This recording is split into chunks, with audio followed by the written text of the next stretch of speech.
As a law enforcement officer, I attest that my fundamental duty is to serve mankind, to safeguard lives and property, to protect the innocent against deception, the weak against oppression or intimidation, and the peaceful against violence or disorder, and to respect the constitutional rights of all persons to ensure liberty, equality, and justice.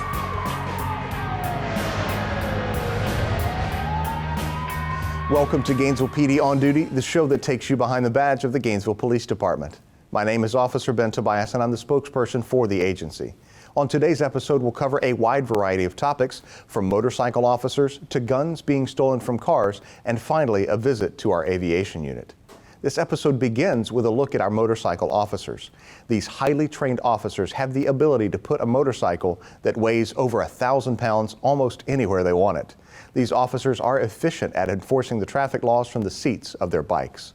We recently attended a training day to see exactly how they hone their amazing skills.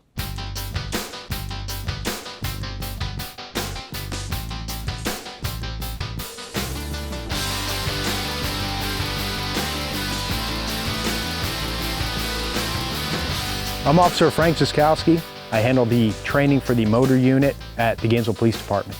These are Harley-Davidson Road Kings.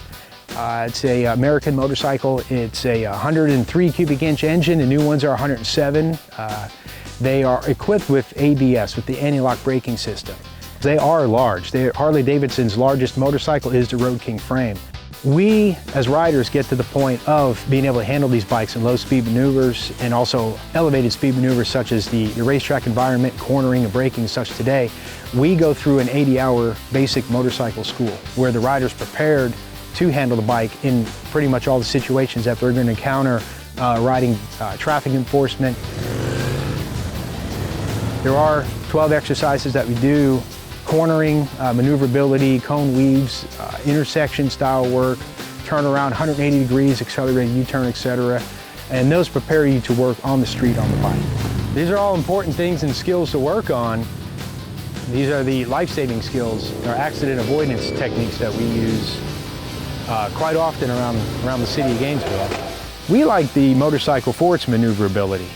It's really effective in the fact that people don't see us as well while we're enforcing traffic. You know, it's a detriment while we're riding because of visibility concerns, but the motor is highly effective in traffic. We can stop a little quicker than a car can. We can turn around in a smaller space.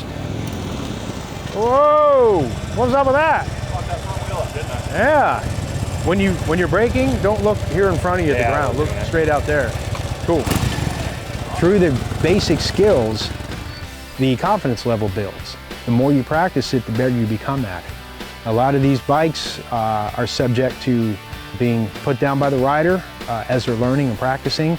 A lot of the lower speed stuff we do, such as cone work, the bikes do tend to take a beating because the rider's not used to turning in such a small radius circle.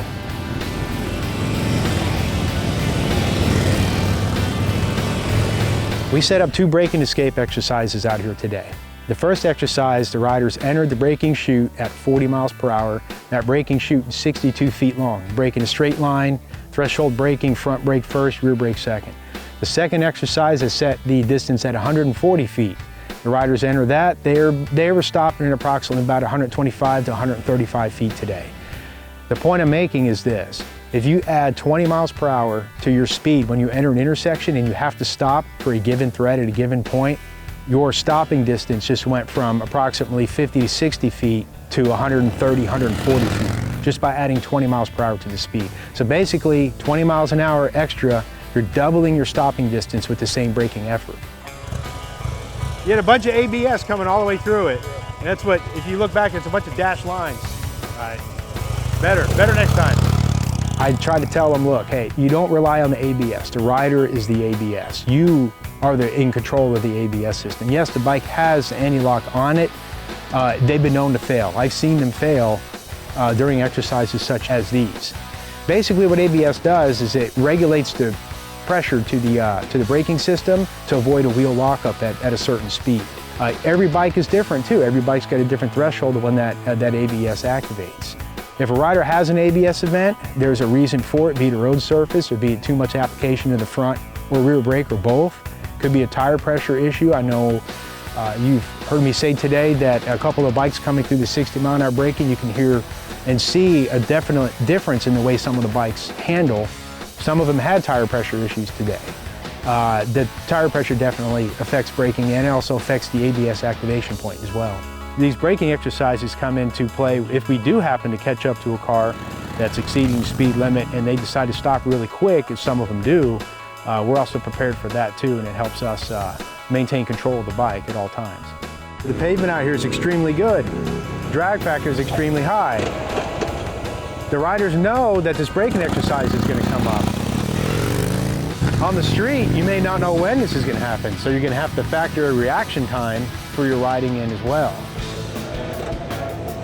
Woo! Yeah, take it to the tent. Take it to the tent.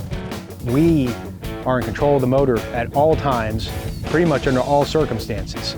And we train no matter if it's sunny, if it's raining outside. We do a lot of braking exercises, as you guys have seen today. We do cone course exercises for tight quarters riding. All of that comes together as a package to help us enforce traffic and maintain our skills as a rider and ride safely throughout the town and the county. You're constantly learning. It's something I say that I've heard a long time ago, is you can never master the basics.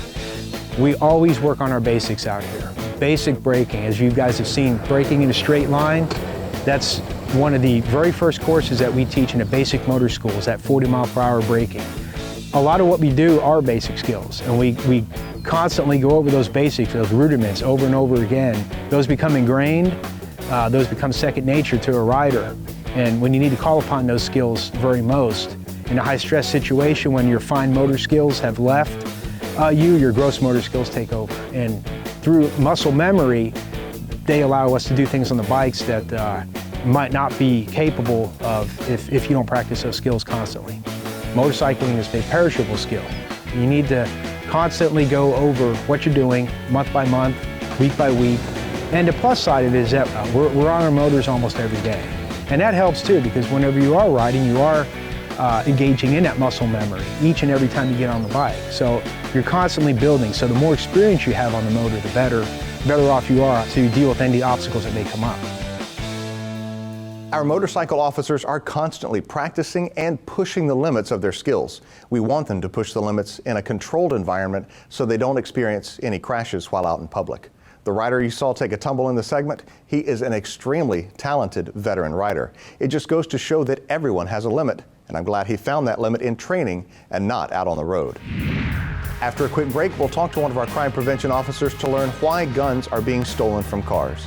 Don't go anywhere. Gainesville PD on duty. We'll be right back.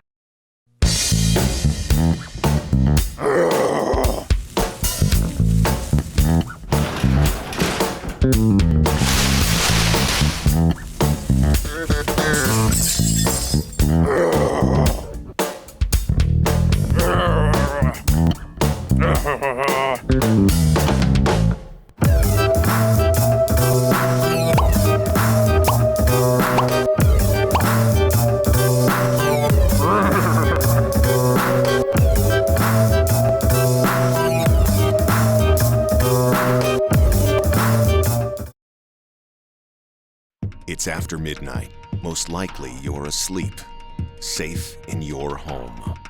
Somebody is there, watching out for you. 7 days a week, 24 hours a day. The Gainesville Police Department is on patrol. Report a suspect attempting to enter residence. Go 83, I'm en route. The Gainesville Police Department. When you need us, we're there.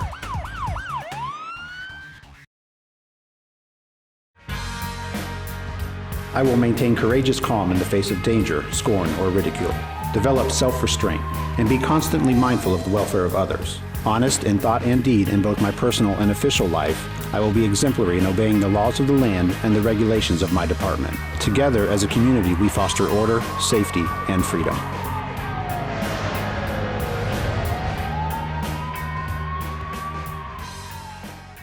Welcome back to Gainesville PD on duty. For the last couple of years, I've been begging and pleading for you to lock your cars. Now I'm pleading with you again. Do not leave your guns in your car. We are seeing a troubling increase in the number of guns being stolen from vehicles. Please don't let a thin piece of glass be the only thing between a criminal and your firearms.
My name's Ernest Graham. I'm a crime prevention officer with the Gainesville Police Department. Right now in the city of Gainesville, we're noticing that we're having a lot of car burglaries. Of those car burglaries, roughly 80% of them are unlocked cars. So the criminal doesn't even have to smash a window to get at the valuables that are inside. Of the valuables that we found inside of cars that have been taken, it includes anything from cash to computers, and lately we've been seeing a lot of firearms taken. The other thing that we've noticed is that there's not any one location in town that is the hot spot for car burglaries. It's pretty much citywide. It happens at gyms, it happens at the city parks, it happens right in people's driveway. People feel very safe parking their cars out in their driveway in their neighborhood, and a lot of people leave their cars unlocked with all of their items in it. And criminals have realized that, and they're capitalizing on it. People, when they're on their way to the gas station, they get to the pumps, they pump their gas. Some people like to pay inside. They don't even think to lock their car in that short amount of time between the gas pump and inside the store. So that's a perfect opportunity for someone to open your car, lift open your center console, open your glove box, and take your firearm. The majority of the firearms that have been taken from these cars tend to be handguns, something that someone might have purchased for concealed carry. And right now, nationwide, they've seen a 40% yearly increase in the number of handguns taken from cars. And that tends to coincide with the number of firearms that are being sold in the country. A firearm carries an increased amount of responsibility for the owner, because once that firearm is taken, it can be used to commit a crime either against someone else in the community or against the owner themselves. If your car's been broken into and you know that you've had your firearm in the car, we need to know that as soon as possible. Ideally, you need to give us the serial number of your firearm. Unfortunately, most people don't know the serial number of their firearm. I would suggest taking a photograph of your firearm that has the serial number on it, so that in the event it's stolen, you can report that to the police. That makes it a lot easier to recover. The majority of the folks that are having their firearms taken have a concealed carry permit. If you have a concealed carry permit, it may be a better idea to have your firearm on your person in some way. Unfortunately, there's places that you cannot take your firearm into, even if you have a concealed carry permit. So, as a responsible gun owner, my suggestion would be to purchase some type of gun safe or gun vault that can remain in the car and be locked to the vehicle, so that you can secure your firearm inside that safe and it cannot be taken out of the car. One thing that I do notice, that a lot of people who own firearms, they also like to advertise that they have a firearm inside their vehicle. Things like NRA stickers, stickers that say vehicle protected by Glock, things like that. That's basically an advertisement that, yes, there is a firearm in this vehicle, and if it's unlocked, please get my gun. The Second Amendment protects our firearms right. We all have the right to keep and bear firearms, but we have the responsibility to make sure that our firearms are not getting into the hands of people that are going to do harm to us. I'll say it again, please don't let your gun fall into the hands of a criminal. Gun control is at the forefront of everyone's minds, so please ensure that you are a responsible gun owner. After a break, we will finish out the episode with a look at one of my personal favorite specialty units, our aviation unit.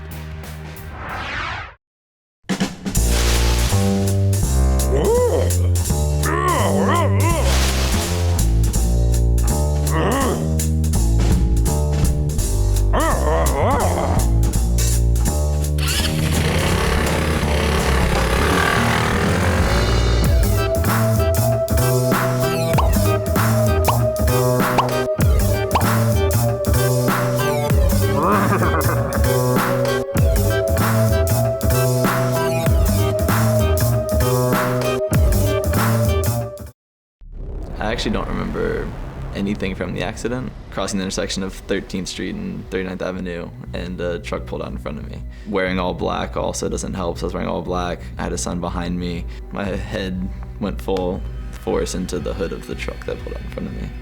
I would definitely not be here if I hadn't been wearing a helmet. I would still ride again, but I would ride knowing that I risk my life every time I get on the bike. I think everyone should know that.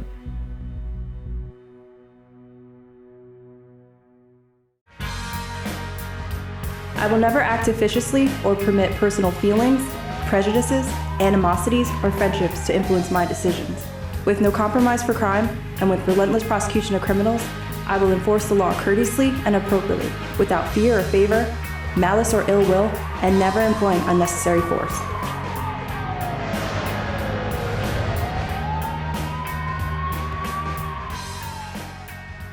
Welcome back to Gainesville PD On Duty. I'm very lucky to wear a lot of different hats around the agency. One of my favorite hats is actually my helicopter flight helmet. I'm proud to be one of the tactical flight officers for the Joint Aviation Unit, or JAU. The JAU is priceless when it comes to finding people on the ground from a bird's eye view. We recently spent some time over at the hangar with GPD's full-time tactical flight officer, Casey Kumar, to learn a bit more about what the aviation unit does. Let's see what he has to say.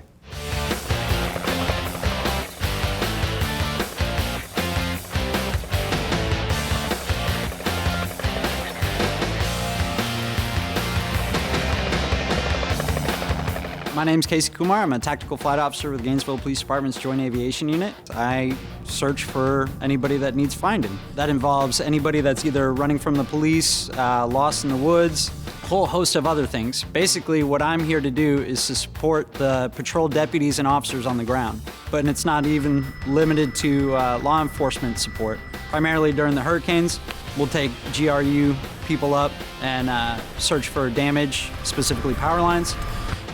We'll conduct river checks to make sure none of the bridges are washing away. We'll assist GFR and ACFR and also the Department of Forestry in locating flare-up fires in the area, especially during the summer months. Basically, we're only limited to our creativity and patrol's need. And the beauty about all this is we can go in a straight line as opposed to having to follow a road in and around Gainesville and getting slowed down by traffic, etc. We can arrive on scene first. Just the presence alone, too, can be a tool. Just having the helicopter on scene has a tendency to cause for people to either come out of hiding or to stay put so that we can catch up to them and apprehend them. We fly OH-58 Kiowa Warriors. They're scout helicopters from the military. Our helicopter has a turbine engine, kind of like a jet engine. So it's designed to be light, fast, and not designed to carry a lot of weight. So we're limited to a flight crew of 2, a pilot and a tactical flight officer. It's pretty tight on board. I equate it to flying around inside a phone booth. Me and my pilot, Justin Perot, are pretty close. We spend 12 hours a day together, so we're one of the few units that still have partners. Some of the safety equipment that we use are helmets to protect our heads and also to be able to hear. We also use Nomex flight suits and gloves. Those are fire resistant to a certain point. The average day starts at 12. That's when we usually come in. That way we can work 12 hours and cover basically all the shifts from day shift, evening, and mids. The day usually starts out making phone calls, trying to figure out what we're gonna do next maintenance-wise, and then also assisting Ricky, our maintenance guy. He's a one-man army that takes care of all 3 of these helicopters and keeps them flying. So we try to help him out as best we can. Our day then goes into usually a day/afternoon patrol flight, where we will fly around Gainesville and the Alachua County area, listening to the radio and being available for calls. That's when I believe we have most of our success, is when we're actually in the air and can respond to a call. We have our FLIR camera. FLIR stands for forward-looking infrared, and it allows us to paint a picture using differences in heat. Utilizing differences in temperature, I can create a picture that tells me whether or not something's hot, cold. I can figure out, is it a person, is it an animal, is it an engine, and I can deduce a whole bunch of stuff from that. At night, we can use white phosphorus night vision goggles. It's like watching a high-definition video in black and white. Some of the other tools on board are the Air Computer. It's a really cool GPS on steroids. It has every single address point in the state of Florida. It allows me to type in any address that pops up in our CAD or computer-aided dispatch, and allows me to go to that destination, drawing a direct line from the aircraft to that destination. The one thing that is a guarantee in this profession is equipment always fails, and it fails at the most inopportune time. So that's why on board each aircraft we also have a map book. Anybody can use a fancy schmancy computer, but in order to come out here and work, you need to be able to use map books. I think police work without a helicopter, we have quality officers and they would get the job done no matter what, but I do believe that we make life a little bit easier, and that's the overall goal, is to support the officer and deputy on the ground. So I'd say the coolest part about my job would be the views. The views, I honestly believe that I have the best office in Gainesville. It's usually around 800 to 1,200 feet, and you can see everything.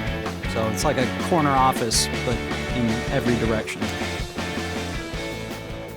The Aviation Unit is that invaluable eye in the sky. We are watching over you day and night to make sure you are safe.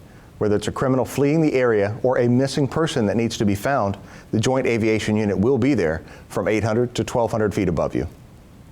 Is there something you'd like to see us feature on the show? Please reach out to us via our website or social media and tell us what areas of the department you'd like to see. Also, and I feel like a broken record at this point, lock your cars and homes. Folks, help us ensure that the criminals will move on to another target. That wraps up this episode. We'll see you again next time for another episode of Gainesville PD On Duty.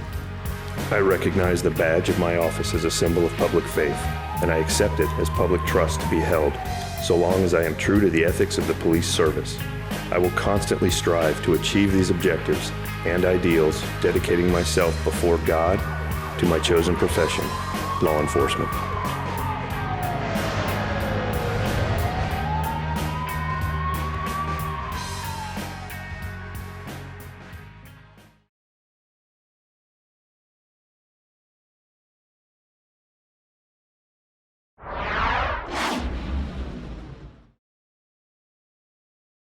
So, you're cruising down the road and all of a sudden you spot flashing lights up ahead. Some sort of emergency vehicle. Maybe a cop car, maybe an ambulance, maybe a tow truck is stopped on the side of the road with its flashing lights on. What do? If you answer, just keep right on going.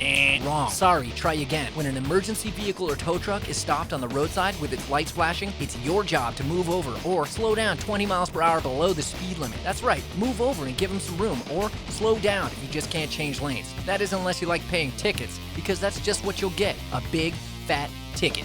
So here's the deal. Keep your eyes on the road at all times and watch the road up ahead, not just what's right in front of your hood. Anytime you see an emergency vehicle or tow truck on the side of the road, move over a lane or slow down to 20 miles per hour below the speed limit. Give them the space they need to do their job safely. Hey, these folks are looking out for you, so look out for them too, will you?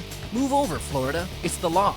A message from the Florida Highway Patrol, paid for by the Florida Department of Transportation.